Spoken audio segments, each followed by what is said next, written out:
A ver, pensemos en esto. ¿Es posible de verdad aprender español, pero bien, sin un profesor? Solo con, no sé, con el teléfono, con videos. Es la pregunta que muchos se hacen, ¿no? Totalmente. Porque ves anuncios por todos lados. Aplicaciones que te prometen la fluidez casi mágica. Pero, ¿funciona así de fácil? Hola a todos y bienvenidos a Spanish Café Podcast. Este es el lugar donde exploramos juntos las maravillas del idioma español, pero de forma sencilla y, amena. Si disfrutan de nuestro contenido, no olviden darnos un pulgar arriba y suscribirse para no perderse ningún episodio. Hoy queremos meternos a fondo en esa idea.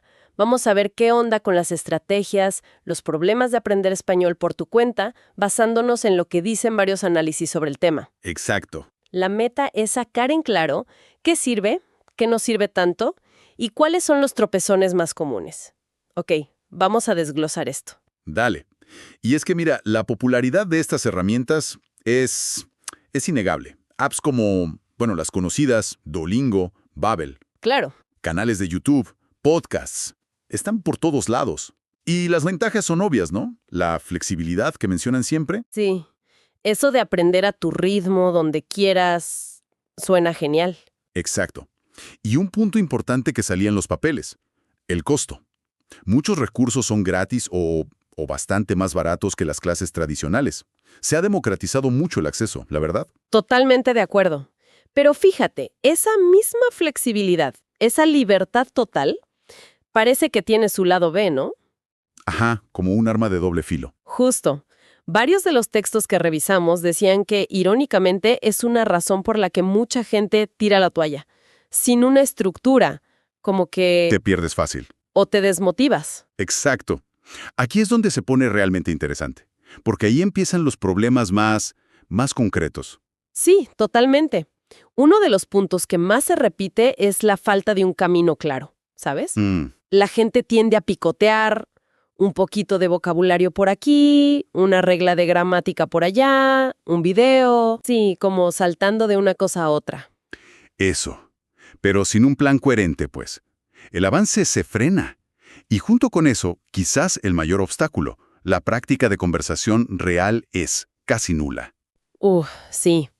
Las apps te enseñan palabras, frases hechas, genial. Pero no te preparan para la espontaneidad, para una charla de verdad.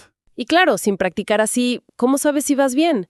Ahí entra otro tema clave que se mencionaba, la falta de feedback, de alguien que te corrija. Fundamental. Sin alguien que te diga, ojo con esa pronunciación, o esa estructura no es natural, pues corres el riesgo de que los errores se queden ahí para siempre. Exacto.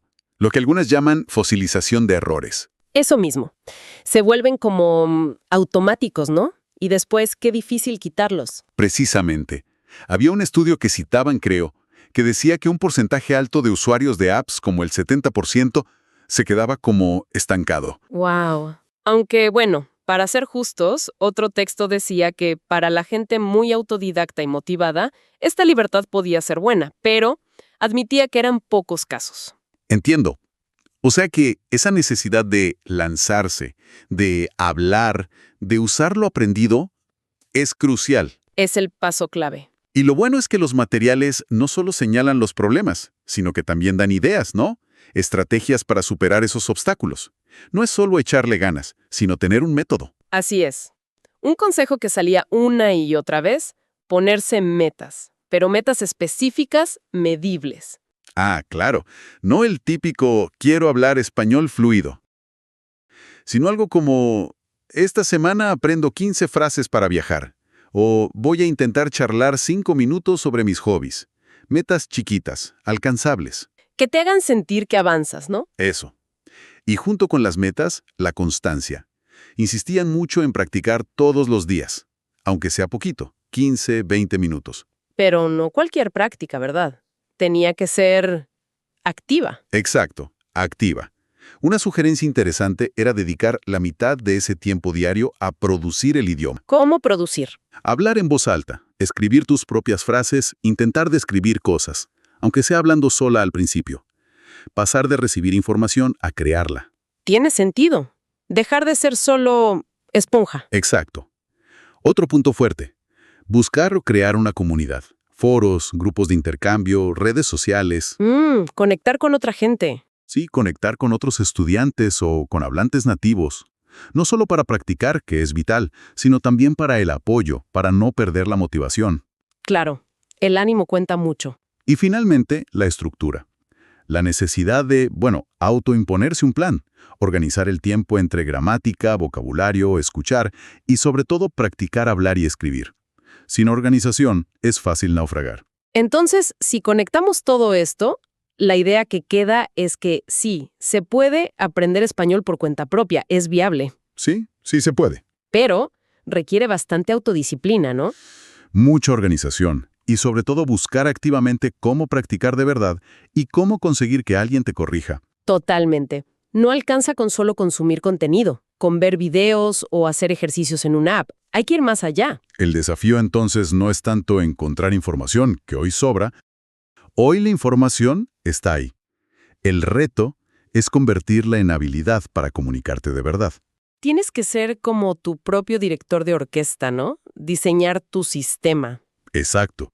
Un sistema que compense la falta del profesor, del aula, buscando esa interacción y esa estructura que las herramientas solas, no siempre te dan completas. Entonces, ¿qué significa todo esto para alguien que quiera aprender así? Parece que la clave es mezclar inteligentemente. Una combinación, sí. Aprovechar lo bueno de lo digital, la conveniencia, la variedad, pero sumándole planificación seria, compromiso con la práctica diaria, especialmente hablar, y buscar gente con quien interactuar. Exacto. Y fíjate, esto nos deja con una pregunta importante picando, ¿no? A ver. Si encontrar una comunidad para practicar es tan vital como dicen los materiales, ¿cómo asegurarse de que esa interacción sea de calidad? Buena pregunta. Porque no toda práctica te hace avanzar igual, ¿cierto? ¿Qué buscar en un compañero de intercambio o en un grupo para que el feedback sea útil, constructivo, y no solo una charla más que no te empuje a mejorar de verdad? Claro. ¿Cómo asegurar que esa práctica realmente sume? Interesante para reflexionar. No olviden darle like, suscribirse y, por supuesto, los esperamos en nuestros próximos episodios para seguir descubriendo juntos el español. ¡Hasta pronto!